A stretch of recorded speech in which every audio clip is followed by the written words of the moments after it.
அழகாய் நிற்கும் யார் இவர்கள்? அழகாய் நிற்கும் யார் இவர்கள்? சேனை தலைவராம் இயேசுவின் போர்க்களத்தில் அழகாய் நிற்கும் யார் இவர்கள்? சேனை தலைவராம் இயேசுவின் போர்க்களத்தில் அழகாய் நிற்கும் யார் இவர்கள்? தனிமையிலோ வறுமையிலோ லாசரு போன்று நின்றவர்கள், யாசித்தாலும் போஷித்தாலும் விசுவாசத்தை காத்தவர்கள். அழகாய் நிற்கும் யார் இவர்கள்? திரளாய் நிற்கும் யார் இவர்கள்? சேனை தலைவராம் இயேசுவின் போர்க்களத்தில் அழகாய் நிற்கும் யார் இவர்கள்? சேனை தலைவராம் இயேசுவின் போர்க்களத்தில் அழகாய் நிற்கும் யார் இவர்கள்? எல்லா ஜாதியா, எல்லா கோத்திரோ, எல்லா மொழியோ பேசும் மக்களாம் சிலுவையின் கீழ் இயேசு ரத்தத்தால் சீல் போராட்டம் செய்து முடித்தோ. அழகாய் நிற்கும் யார் இவர்கள்? திரளாய் நிற்கும் யார் இவர்கள்? சேனை தலைவராம் இயேசுவின் போர்க்களத்தில் அழகாய் நிற்கும் யார் இவர்கள்?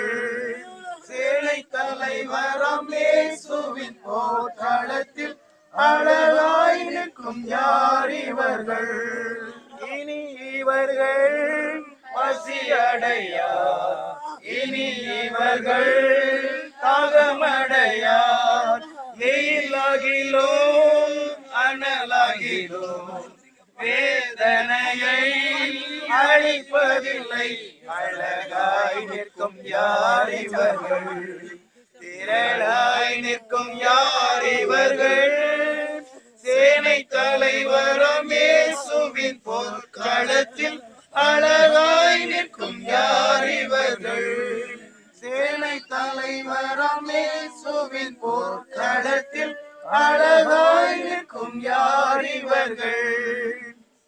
ஆண்டவரும் அருமை ரட்சகருமாகிய இயேசு கிறிஸ்துவின் பெரிதான நாமத்தினாலே மறுமைக்குள் பிரவேசித்திருக்கிறேன். ஐயா அவர்கள் இறுதி யாத்திரையிலே கலந்து கொண்டேன். அருமையான பிள்ளைகள், பிள்ளைகளின் பிள்ளைகள், உற்றார் உறவினர், அப்படியே அருமையான கிராமத்தின் பிள்ளைகள் யாவருக்கும் ஆண்டவர் தாமே ஆறுதலின் தேவனாக இருக்கிறபடியினால் ஆறுதலையும் தேர்தலையும் அருளி செய்வாராக. ஐயா அவர்கள் அருமையான குடும்பத்தின் பிள்ளைகள் மத்தியில் ஆற்றின எல்லா அருமணிகளை நாங்கள் தொகுத்து பார்க்கிறோம். நல்ல ஒரு மாதிரியான ஒரு வாழ்க்கையை ஆண்டவர் அவர்கள் வாயிலாக வெளிப்படுத்தி சென்றதற்காக நான் ஆண்டவரை தோத்தரிக்கிறேன்.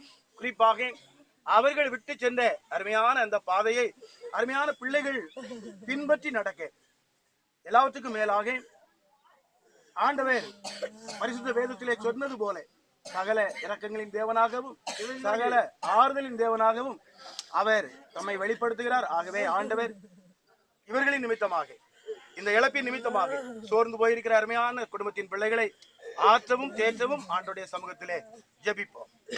நானே உயிர்த்தெழுதலும் ஜீவனுமாயிருக்கிறேன். என்னை விசுவாசிக்கிறவன் மரித்தாலும் பிழைப்பான். உயிரோடு இருக்கையில் என்னை விசுவாசிக்கிறவன் எவனோ அவன் ஒரு காலும் மரிக்க மாட்டான். என் மீட்பர் உயிரோடு இருக்கிறார் என்றும் அவர் கடைசி நாளில் பூமியின் மேல் நிற்பார் என்றும் நான் அறிந்திருக்கிறேன். இந்த என் தோல் முதலானவை அழுகி போன பின்பு நான் என் மாம்சத்தில் இருந்து தேவனை பார்ப்பேன். அவரை நானே பார்ப்பேன்.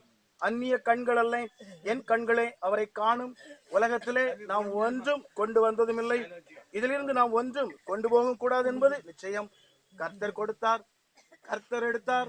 கர்த்தருடைய நாமத்துக்கு ஸ்தோத்திரம். அன்பின் பரலோக பிதாவே, ஒரு விசேஷித்த நோக்கத்தோடு அனைவரும் கடந்து வந்து நிற்கிறோம். இந்த உலகத்திலே 9 நிலைகளிலே எங்களுடைய மரணம் சொல்லப்பட்டிருக்கிறது. காலங்கள் உங்களுடைய கரத்தில் இருக்கிறது. நீர் பறித்து கொண்டு போகும்போது அதை தடுப்பவன் யார் என்று யோபு பக்தர் சொன்னது போல ஐயா அவர்கள் இந்த நாட்களிலே மறுமைக்குள் பிரவேசித்திருக்கிறார்கள். அந்த நிச்சயத்தோடு நாங்கள் இந்த வார்த்தையினாலே எங்களை தேற்றிக் கொள்ள ஆண்டவர் உதவி செய்ய உடைய சமூகத்தில் இருக்கிறோம்.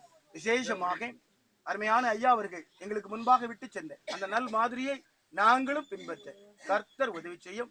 இழந்து தவிக்கிற அருமையான குடும்பத்தின் ஒவ்வொரு பிள்ளைகளுக்கும் என் ஆண்டவர் சகல ஆறுதலின் தேவனாக தம்மை வெளிப்படுத்துவீராக. நல்ல போராட்டத்தை போராடி ஓட்டத்தை முடித்து விசுவாசத்தை காத்து கொண்டு டிஎல் மூடி சொன்னது போல இந்த மரண நாளிலே எனக்கு கிரீடம் சூட்டப்படும் என்று சொன்னது போல இப்போது அவர்கள் அந்த நீதியின் கிரீடத்திற்காக உடைய பாதத்தில் வருகிறார்கள். இளைப்பாறவும் தொடர்ந்து அதன் நிமித்தமாக அவர்கள் விட்டு சென்ற பிள்ளைகள் ஆறுதலையும் நீர் உதவி செய்ய வேண்டும். இயேசு கிறிஸ்து மூலம் ஜெபிக்கிறேன் ஜீவனுள்ள பிதாவே. ஆமென். சட்ட பையில இப்ப சட்ட பையில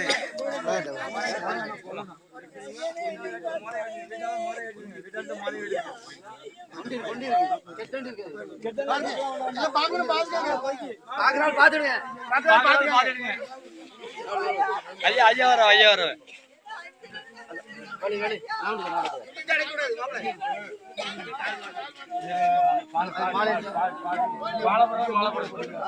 அங்க போய் பாக்கலாம்.